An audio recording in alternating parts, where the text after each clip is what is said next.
everyone, hope we're all doing well. We are doing another week of workouts. Let's get it, let's go. So I started the week off with an upper body day just because last week I ended the day off with legs and my lower body was still in pain, so I didn't want to train while I was still sore, so I started off with an upper body day. Now we are starting off with a bench press. Like I said in my previous video, I am going to be incorporating bench presses in every upper body day from now on. This was a lighter weight for me now, and it was actually pretty easy for me to lift. So after filming this, I actually upped my weights, which made me feel like a bad bitch, and it's always great to feel and know that you are getting stronger. I'm really proud of myself. I felt super awkward doing these at the very start, and now I feel like such a boss. So if you're ever feeling awkward doing an exercise, just know that with practice you're gonna get it down pat and you're gonna feel like such a boss doing it.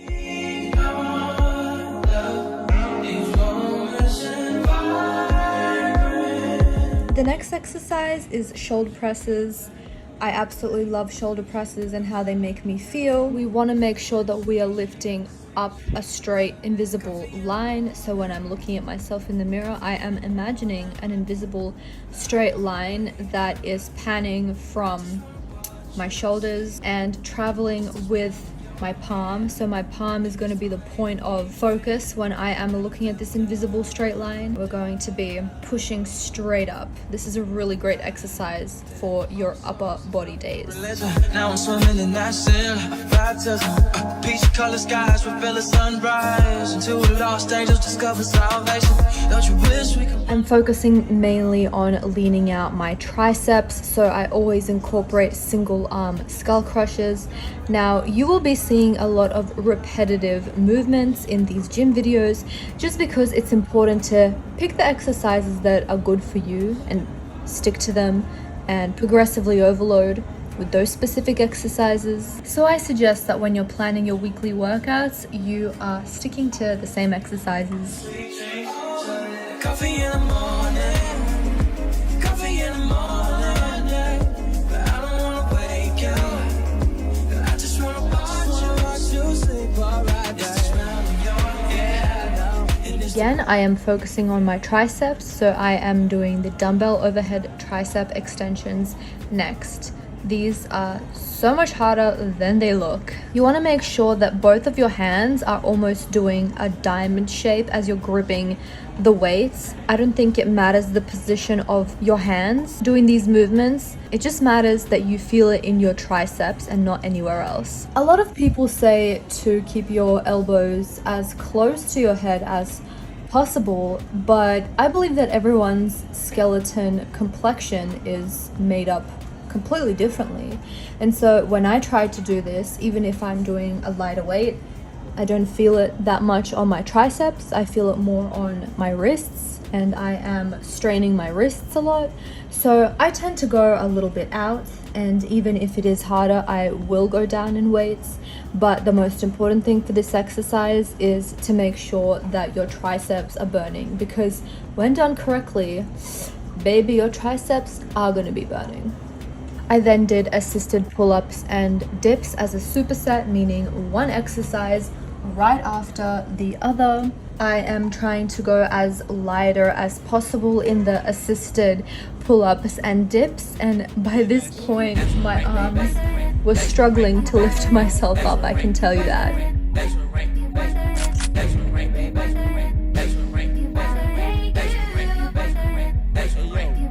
Next day, best day, leg day. Let's get it, let's go. We are starting off with barbell squats, baby, and I am doing 34 pounds on each side. So we are doing 4 sets of 10 reps, and this is actually the second time that I'm lifting with 34 pounds on each weight.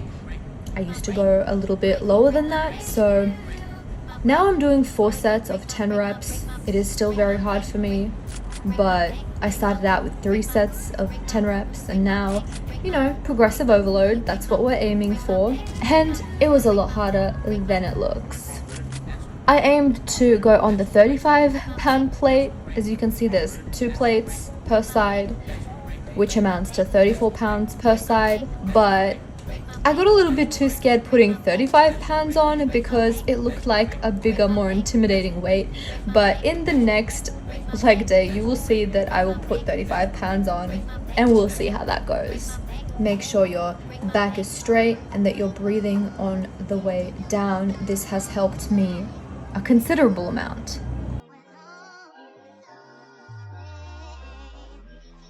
Next, we are doing Romanian deadlifts. We're doing 4 sets of 10 reps just because I have been doing Romanian deadlifts for a very long time consistently. And so even though this is a weight that I have never done before, I always usually lift a lot lighter. It was very easy for me to lift 35 pounds, so I'm doing 4 sets of 10 reps.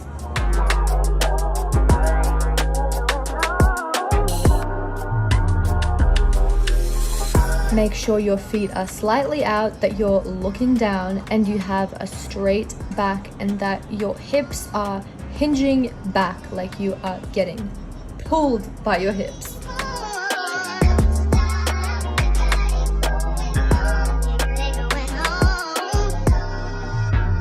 Next, I did barbell hip thrusts, and when I tell you I have never felt my glutes as much as I did doing this workout, it was insane. If you ever just want to focus on your booty, all you can do and focus on are hip thrusts and then single leg hip thrusts. But since we're working on an all-rounded lower body, we're doing squats for the quads, RDLs for the hamstrings, and hip thrusts for the gluteus maximus.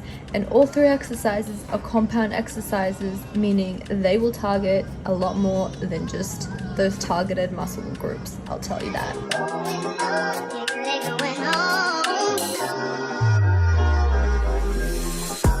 Then we are focusing on single leg RDLs. I did 4 sets of 10 reps of these, and what I love about single leg RDLs is that I feel the stretch on my hips a lot more.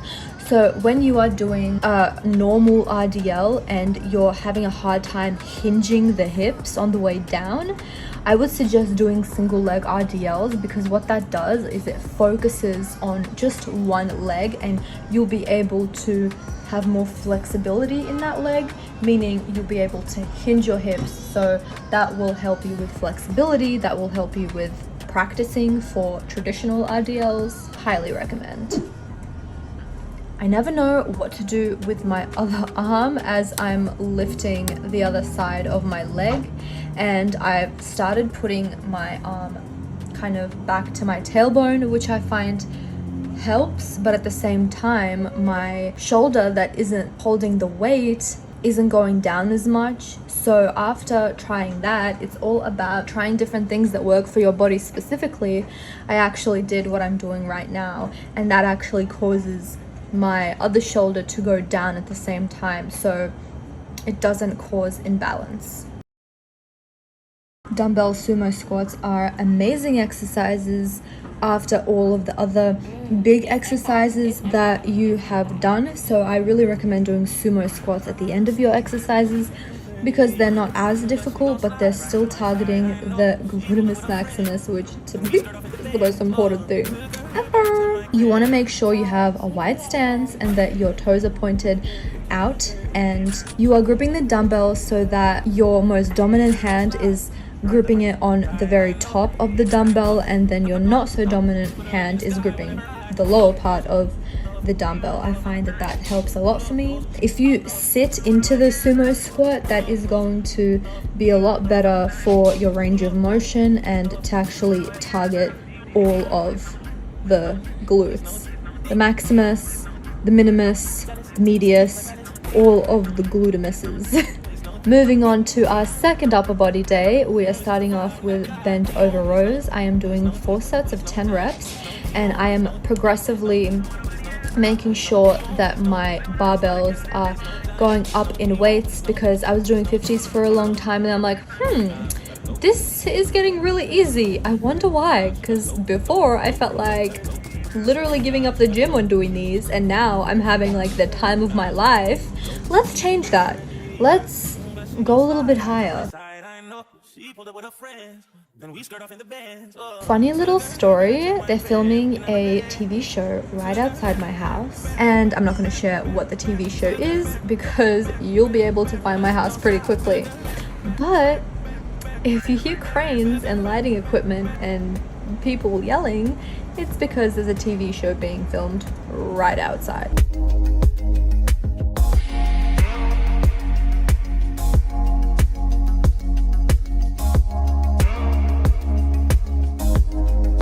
I did single arm bent over rows. I did 4 sets of 10 reps, and I started leaning into my bent over rows more by using the bench, and I found that to hit my triceps a lot more.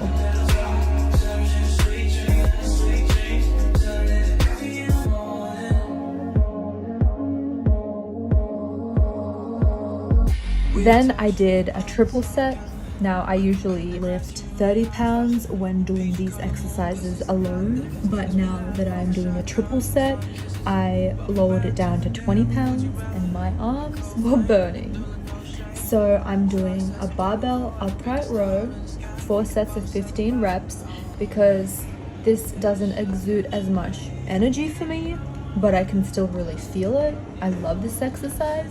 And then I moved on to the military presses. These are the ones that are the hardest for me to do. I didn't want to do them thirdly because I would by then be completely wrecked. So I did 4 sets of 12 reps of these, and by that time my arms are wrecked. So I ended the triple set off with a bicep curl. I did 4 sets of 10 reps, no break in between. And it's the way that we fit. I never felt when I say no break in between, I mean do the barbell upright row, and then the military press, and then the bicep curl with absolutely no breaks. But after that, you can of course rest for about 1 minute. I ended my last upper body workout with a dumbbell overhead tricep extension. I did 4 sets of 10 reps.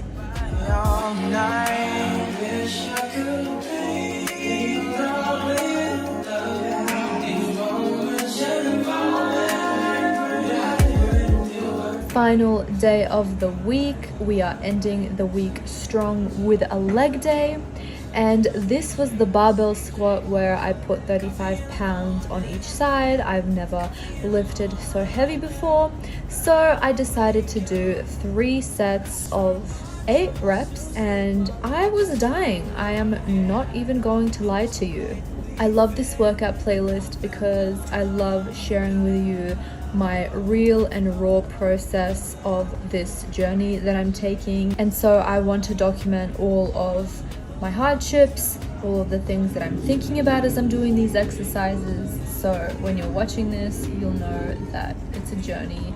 When you're seeing these influencers lift 95 pounds on each side, it's not just that they woke up and did that. It took a lot of hard work, it took a lot of embarrassment, it took a lot of pushing themselves, because I can tell you right now, this stuff isn't, easy. And at this point I was like, damn, like, am I really gonna be doing this? 3 sets, 8 reps.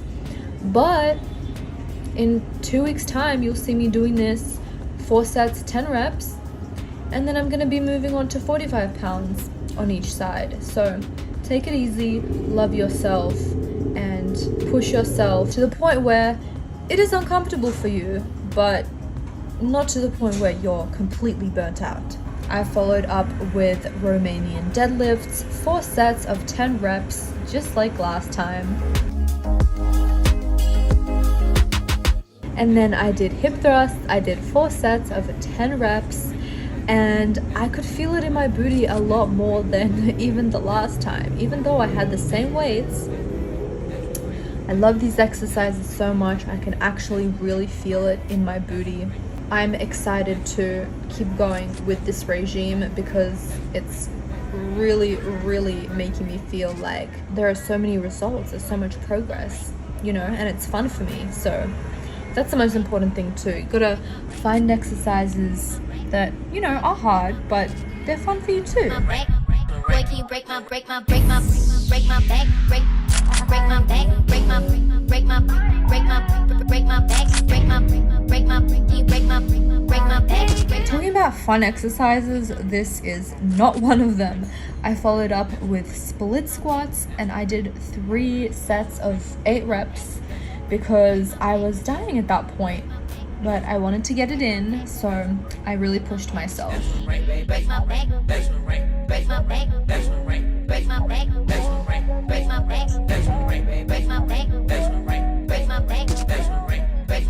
And then I ended with lying leg curls. Ever since doing lying leg curls as opposed to seated leg curls, I don't know, I feel like my hamstrings have been popping out a lot more. In addition to, of course, lifting heavier weights for my RDLs and being more consistent. But comparing lying leg curls to seated leg curls, I can definitely feel them more when I do lying leg curls. So that was the end of my workout. I hope you guys enjoyed. I hope it provided you with some value and inspiration. And I'll see you in the next video. Love you guys. Bye. Mwah.